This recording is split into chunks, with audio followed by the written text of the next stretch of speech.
ازيكم عاملين ايه؟ النهارده بقى هنعمل زي ما انتوا شايفين كده غدا في السريع المريع. هنعمل كده زي ما انتوا شايفين عدس بجبه، وهنعمل فطار، وهنعمل كده جنبه طبق جانبي لحمه كده بالفلفل والبصل والطماطم. وهنعمل اول حاجه الفطار. يلا بينا نبدا بفطارنا. بصوا، ده يعني العيش ده مش بتاعي، انا عامله سندوتش لحد تاني. فانا هعمل كده سندوتش جبنه من اللي بتتحط في العلب دي كده عادي. وهعمل لي انا توست بالجبنه، التوست ده سن. وهعمل معاه شاي بحليب. بس يعني ده فطار، انا بفطر كده. ده فطاري المفضل يا ولاد. اهو سندوتش كده في السريع المريع. بس كده اهو.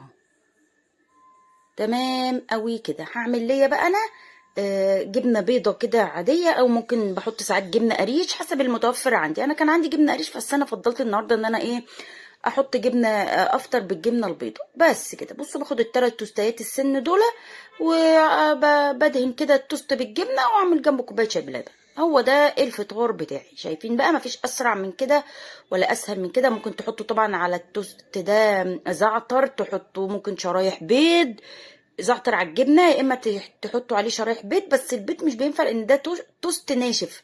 انا بحب الصراحه التوست الناشف عن عن الطري. بس كده هو عملنا التوست. هعمل بقى كوبايه شاي بحليب. هحط شاي، هحط حليب بودر. فانا هحط دلوقتي هبدأ كده. اول حاجه هحط شاي، واحط عليه الحليب البودر والسكر الدايت وكده. تمام، عملنا كوبايه شاي بحليب في السريع المريح. الصراحه بكسل اسخن الحليب اللي هو العادي، فبستسهل واحط حليب بودر. اهو. في الوقت ده كنت حاطه ميه بتغلي كده في البراد، وهصبها عليه. وكده عملنا فطار في السريع المريع. مفيش اسرع من هيك وذاك. واحنا هنصب كده الميه على الحليب والشاي. لو انتوا اول مرة تشوفوا القناة، حطوا صباعكم حالا بالا على كلمة اشتراك او سبسكرايب. فعلوا زر الجرس، دوسوا على كلمة الكل عشان يجيلكوا اشعار بكل فيديو جديد بنزله. الناس اللي مشتركين ما تنسوش اللايكات والشيرات. ويلا حطوا اللايك حالا بالا وشيروا لاصحابكم وخدوا افكار. هنعمل العدس ده النهاردة من الحيرة يا ولاد، واكلة اقتصادية في الغلاء اللي احنا فيه يعني. نحاول بقى نظبط نفسنا في الايام اللطيفه الظريفه اللي احنا عايشين فيها دي. خلاص كده صبيت الميه المغليه على المكونات اللي في الكوبايه او في المج، وقلبته كده. وخلاص كده خلصت فطاري. تعالوا بقى افطروا معايا يا ولاد. تمام قوي كده. ولوز اللوز نحط بقى كده، نظبط المكان. حطوا اللايك يا ولاد، وما تعملوش تخطي للاعلانات. تمام قوي كده. وكان هنا في كده الشاي، التفل بتاع الشاي ده، فحطيته. خلاص كده فطرنا وظبطنا نفسنا. هناخد كده معايا بقى كام بصلايه. البصل ده طبعا يعني للوصفتين، مش لوصفه واحده، لا، للطبقين اللي انتوا شفتوهم في اول الفيديو.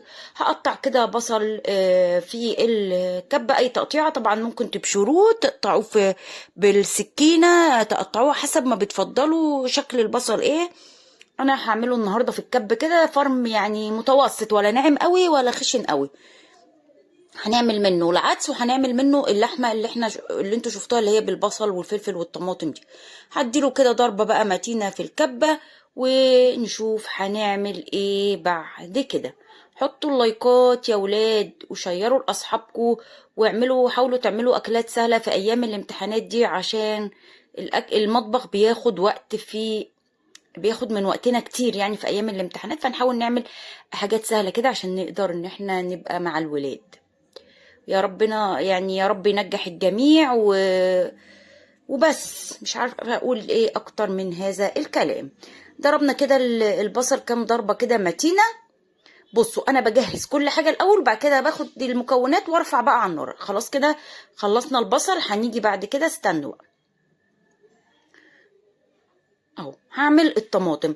هنغسل الطماطم ونقطعها ونحطها في الخلاط. هضربها في الخلاط. بس انا ساعات في العدس مش بصفيها، بس انا النهارده ناويه اني اصفيها، لان الصراحه مش بحب الفتافيت والتفل بتاعها ده، فهصفيها عادي خالص. فانا بجهز كل المكونات اللي هحتاجها وانا واقفه كده بشتغل على النار، علشان ما اسيبش يعني الحاجة على النار تتحرق واروح اعمل حاجة تانية، فبجهز كل حاجتي مرة واحدة وتمام. هنا خلاص ضربنا الطماطم ونقعنا كده العدس. هنيجي بقى كده على النار معانا كده في حلة سخنة، هنحط قطعة كده من السمنة، زبدة، زيت مش هيبقى احسن حاجة، يا سمنة يا زبدة.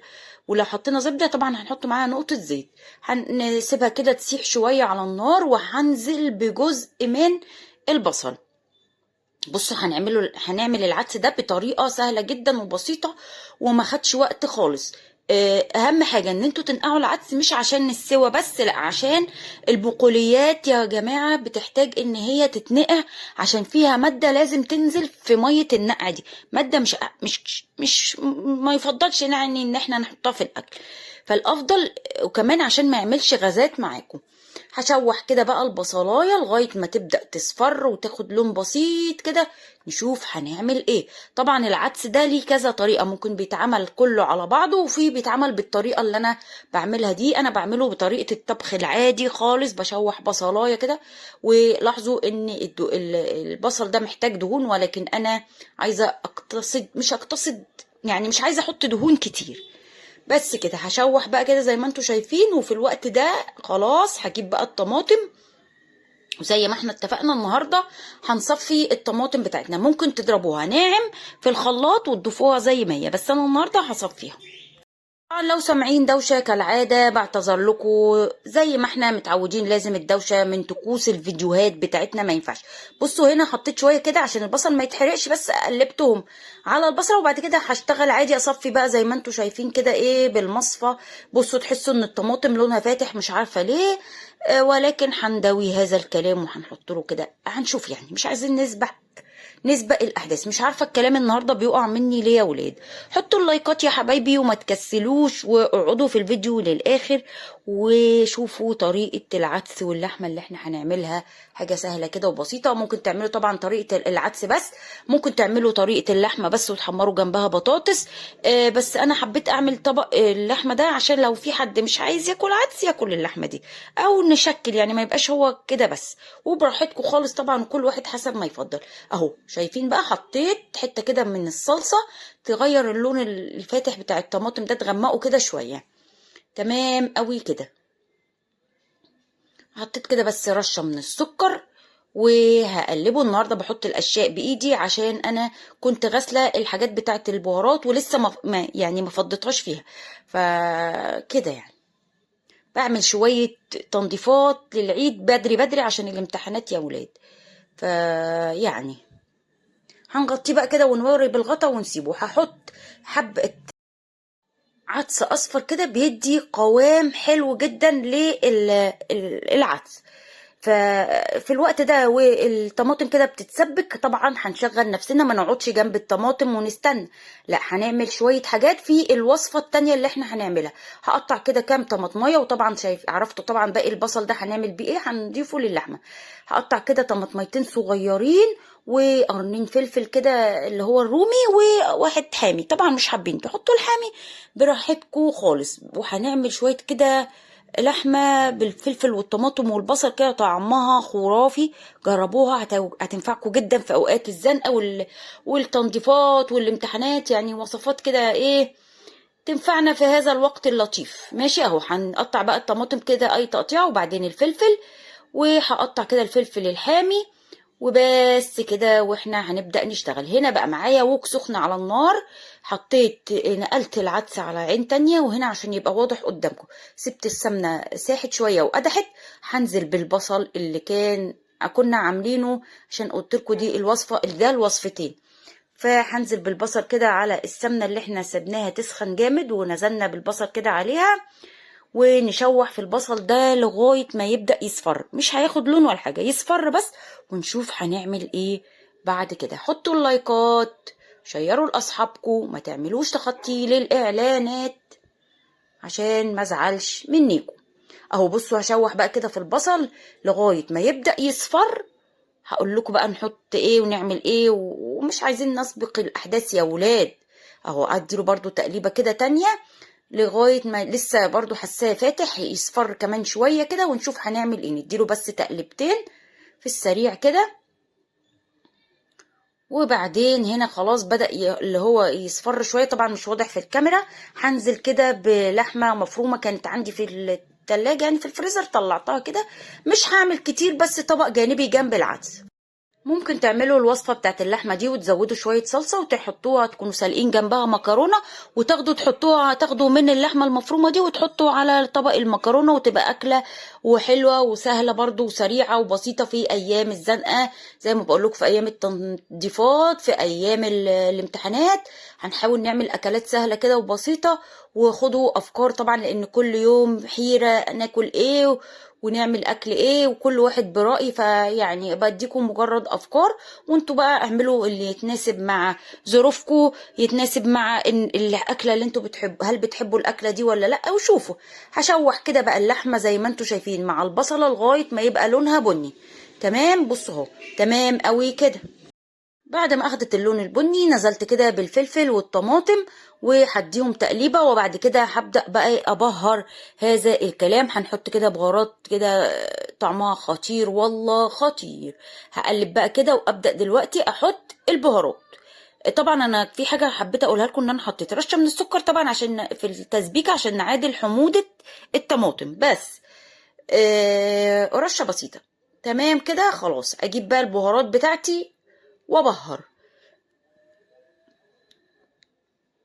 تمام تمام التمام. هحط بقى كده مكعب مرقة خضروات. هنزل بقى بباقي البهارات يا ولاد. هحط دي بهارات لحمة، بهارات لحمة او 7 بهارات. تمام قوي كده. هحط كده حبة من البابريكا المدخنة، وهنحط طبعا فلفل اسود وملح، وهحط ورقة لورا. ممكن تحطوا قرنفل معاها بيدي طعم حلو للحمة. ممكن تحطوا رشة قرفة، برضو بتبقى طعمها حلو مع اللحمة. ممكن الحشوة دي تعملوها وتحشوا بيها جلاش. ممكن الخلطة دي تعملوها وتحطوها جوه مكرونة بشاميل. بصوا يعني اهو، شايفين بقى؟ ما تقولوش قايله لكم حبه افكار خطيره خطيره. هقلب بقى هذا الكلام واحط له شويه من الميه، وهدي على النار بقى واسيبه ياخد ويدي بشكل ودي عشان الخضار ده يستوي، والبصل اللي احنا حطيناه برضو يستوي. فايه لازم نحط شقشق كده بسيط من الميه، حبه يعني كده، ما نكترش، وندوق بعد كده ونشوف تمام كان بها. مش تمام يبقى نزود حبه ميه وبس. شايفين بقى الجماليات والالوانات والطعميات؟ اوعوا اوعوا. حبه بقى كده من الميه، ونقلب ونهدي النار، واحنا كده تمام. انا مش عارفه انا حطيت ملح دلوقتي معاكم ولا لا، ما خدتش بالي يا ولاد. تمام، حابين تغطوها غطوها، انا ما غطيتهاش، هديت عليها النار وسبتها كده. وزي ما انتم شايفين التسبيكه جنبنا بتاعت العدس عماله تكتك اهي جنبنا، ومية مية وتمام. ولوز اللوز، حطوا اللايكات يا ولاد. اهو ههدي بقى النار ونعمل مشروب خلطبيطه كده، انا بشربه قبل الغدا. هحط بقى، بصوا معايا المج بقى اللطيف ده، هحط فيه باكت من الشاي الاخضر، باكت من الكرفس والبقدونس، هحط قرفه وقرنفل، وانزل بيه بميه مش مغليه، يعني مغليه وسايباها تهدى شويه بس، وهشربه واغطيه. طبعا انا كل ما بلاقي حاجه مفيده بحطها مع المشروب. يعني سمعت ان عرفت ان القرنفل مفيد حطيته، قرفه مفيده حطيتها، وهنقعه بقى كده واسيبه. هنا كانت التسبيكه خلصت. هنزل بشويه كده ميه واسيبها تغلي كده، بس هحط لها مكعب مرقه خضروات اهو يا ولاد. بقى هنشوف دلوقتي، هنكمل. كل شويه افصل عشان اظبط لكم الصوت وما يبقاش فيه دوشه، ولكن برضو هو الكلام. هحط كده مكعب مرقه خضروات واسيبها بقى تاخد غلوه جامده كده، وهصفي العدس ونشوف هنعمل ايه. خلاص كده غلت اهي، شايفين؟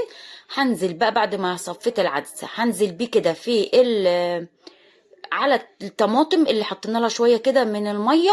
وبعدين هنشوف لسه في حاجه تانية ما حطيناش. لو جدعين قولوا بسرعه في الكومنتات ايه هحطه تاني دلوقتي مع ده. يلا بسرعه بسرعه بسرعه. هغششكوا بقى. هحط شويه العدس الاصفر اللي قلت لكم عليه، بيدي قوام حلو كده وبيتقل العدس عشان العدس ده بناكله بالعيش. في ناس بتعمل جنبه رز وبتاكله زي زي الكشري كده، رز بالشعريه، وبتاكله برضو براحتكم خالص. بصوا بقى النهارده عطياكوا كميه اختيارات وكميه افكار، ما تقولوش بقى، ما تقولوش تستاهل اللايكات ولا ما تستاهلش، تستاهل صح. مش هنزل بقى بشويه العدس كده الاصفر دول، وتمام قوي كده. والنوي اللوز هسيبه بقى يغلي كده شويه، عقبال ما هعمل له يعني تومه كده طشه، بس مش هشوحها، هحطها كده نيه. هقلبه بقى كده تقليبه واغطي ووارب الغطا. وطبعا كل ما هيحتاج ميه هنزود له، علشان بيحتاج ميه كتير، خلوا بالكم. هسيبه بقى كده عقبال ما نعمل. بصوا بقى هنا معايا كام فص من التوم، هحط عليه كده 1 فلفل من الفلفل كنت بدوه حامي، وهحط شوية بقى حاجات كده وبهارات وحبشتكنات. هحط دلوقتي حبة كده معتبرين من الكمون اهو، وهحط شطة، وممكن لو حابين تحطوا رشة كزبرة حطوا، بس انا مش بحط بصراحة. وهحط رشة كده من الفلفل والملح، بس كده. هي دي البهارات بتاعت حطيت شوية من الملح، وهحط بقى شوية كده من الفلفل، ونبقى هي دي خلاص كده البهارات بتاعت او التومة بتاعت العدس اللطيف اللي احنا هنعمله النهاردة. هديها بقى كده دقة في الهون، طبعا مش هينفع في الكبة عشان حبة صغيرين، فبدقه كده في الهون. مالها حاجات زمان جميلة ولطيفة ومية مية. اديله بقى كده، هدقه كده دقة ناعمة، وبعدين هناخد هذا الكلام وننزل. بصوا بقى العدس هنا كان عمال يغلي ويتكتك ازاي. هنزل بالتومه دي بقى على العدس، وشموا الريحه والجمال والحلاوه. طعمه كان عسل كده وسكر ولذيذ، والله لذيذ حلو قوي كده. اقلبه بقى كده تقليبه حلوه، واسيبه بقى لغايه ما يستوي مع التومه ويتشرب كده من طعم البهارات اللي احنا حطيناها. في الوقت ده كده هعمل بقى شويه بصل كده بالملح والخل، ناكله جنب العدس ده. انا بعمل جنبه بصل كده، ممكن طبعا تاكلوا جنبه بصل اخضر، ممكن تعملوا جنبه طماطم اللي هي مخلله، ممكن تعملوا جنبه مخلل، اي بقى حاجه من هذا الكلام. خلاص كده قطعت البصل، هاخد كده رشه من الملح وحبه من الخل، واسيبه بقى كده ينقع شويه عقبال ما العدس ياخد سوا ويتحدق كده ويتخلل، يعني يشرب من الملح والخل اهو. بس حلو قوي كده وتمام قوي كده اهو. بصوا بقى الوقت ده كنت سبت انا بشرب المشروب ده لما يبرد خالص، ان طعمه مش احسن حاجه. وهعصر عليه كده نص ليمونه، واروح على طول على بقي ماشي. مش قادر اقول لكم طعمه لذيذ جدا جدا، بس مفيد جدا. في الوقت ده كان خلاص العدس استوى كده، واحنا خلصنا وصفتنا البسيطه. ما تنسوش اللايكات والشيرات، واقول لكم سلام.